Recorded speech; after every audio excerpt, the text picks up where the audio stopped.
Hi guys, this will be my first ever tutorial video that I've ever done. I haven't scripted this at all, but I know it's something people are curious about. For anyone who doesn't know, my name's Lauren, I blog at northernblunder.com. I've been blogging since 2011 and my review format has been very similar to this for a long time. I used to do it entirely in HTML, but this is how I have adapted it with thanks to IMI when using the blocks editor on WordPress. I say thanks to IMI as I very recently swapped to block editor and I wasn't 100% sure how to do one thing on it, and she very kindly helped me because she's been using block editor for a while. I know people are interested in how to lay their review out similar to this, so I'm going to show you how I do it. However, if you have the money and you don't want to spend time formatting your blog posts, the Ultimate Blogger plugin is probably your next option. It's $35. It's from nosgraze.com. This isn't sponsored. This is just, I know people use this. I know that people are very happy with it. I have no experience with it, so this isn't my thoughts, but I'm sure it's great because that's what I've heard. However, back to how I do this because I'm poor, let's be honest, and also because I've been doing this for a long time. So, block editor, cool, we hate it, but you'll grow to work with it, it's fine. It can be very daunting.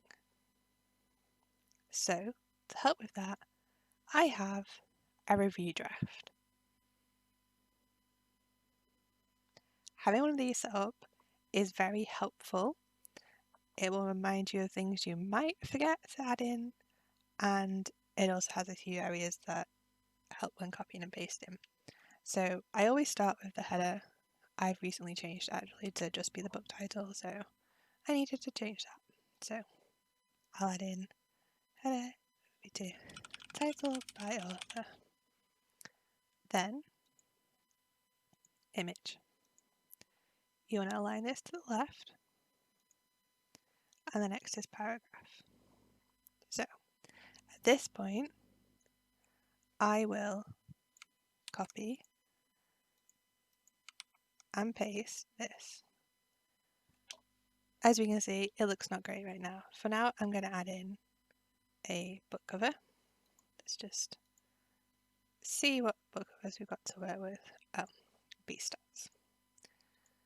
And you'll shrink it down a bit. Now remember what it looks like here whilst editing. It could look different when you preview it, so we'll just have it like that for now. So I keep all this like this, and I go through and edit. So I'll highlight that and we'll do book title. I'll then press the edit and I'll copy the Goodreads link there. I then will do author name. Nope, goodness, that's not what we wanted. Author name. And as you can see here, my link is different. So this will take you to the tag that I'll set up,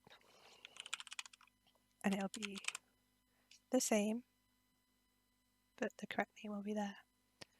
So the reason I do this is to help with navigation around the blog. So if you happen to enjoy the book review by this author, you can see if I've mentioned the author in any other posts by clicking there. If it's part of a series, I'll put the series title.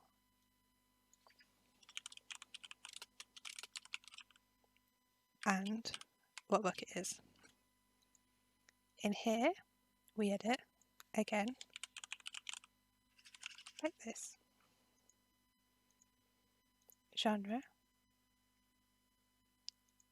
Again, same as the author name and the series name.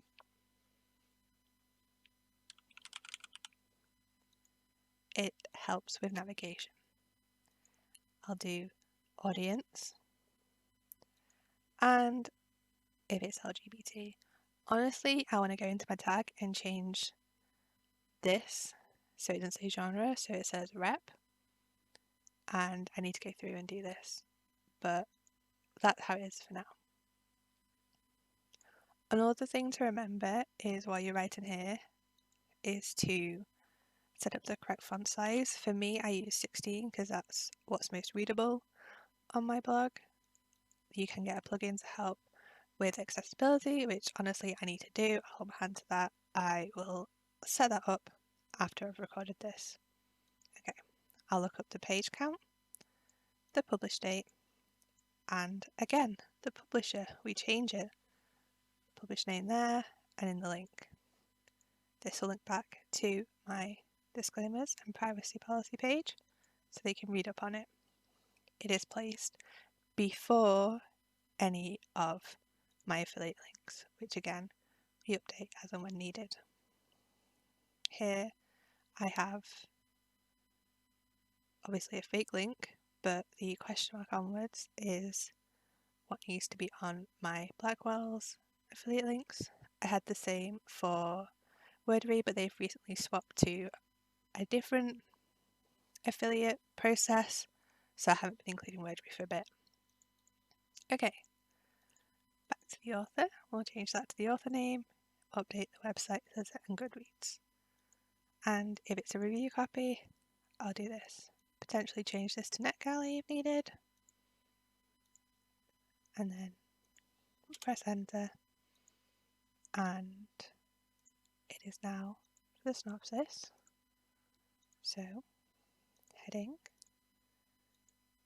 As this is about the book, it'll be a small heading.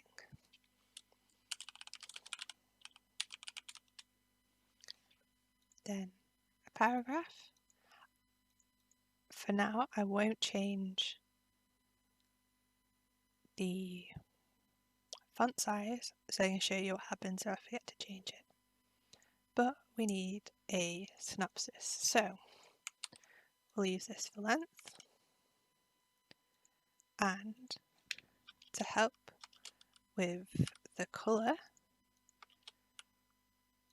we keep the synopsis all in one box.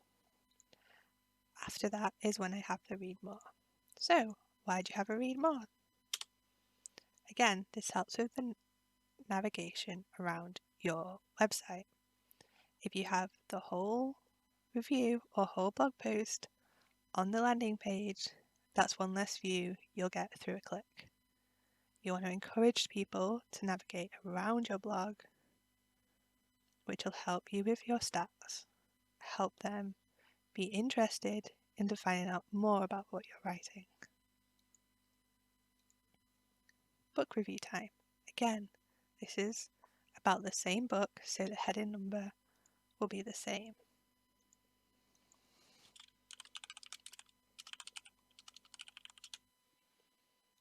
I'll add in some paragraphs. This is how I start every review, like this.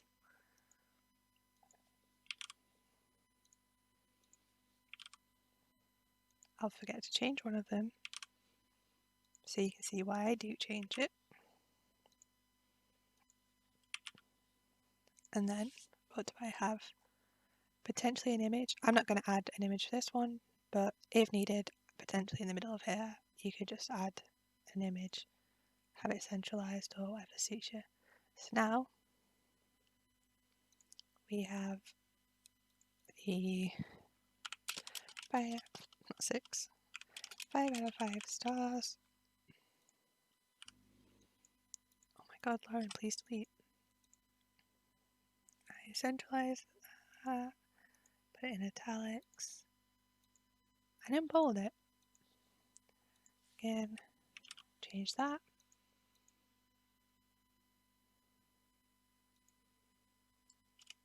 And I have 2 more boxes to add. one, which I've set up as a repeat block, is a sign off. So this will be the same. If I edited this, every other blog post that I've included this on will edit too, which is why it's helpful to have something like this if you're using it for the same every one. Then I add an image, put it center, because that'll be for the Pinterest. So that is how I set up my reviews. As you can see, I still need to add in the background color. Now, as this uses hex code, it'll be a series of numbers. There's 2 ways that you can keep track of a number to make it easy to copy and paste for yourself. One is by setting up another reusable block. I've literally named mine purple. You press edit, which brings up the name, but you can then click into the box and choose edit as HTML, and you copy it and press save. It's important to press save, otherwise you can't edit other blocks.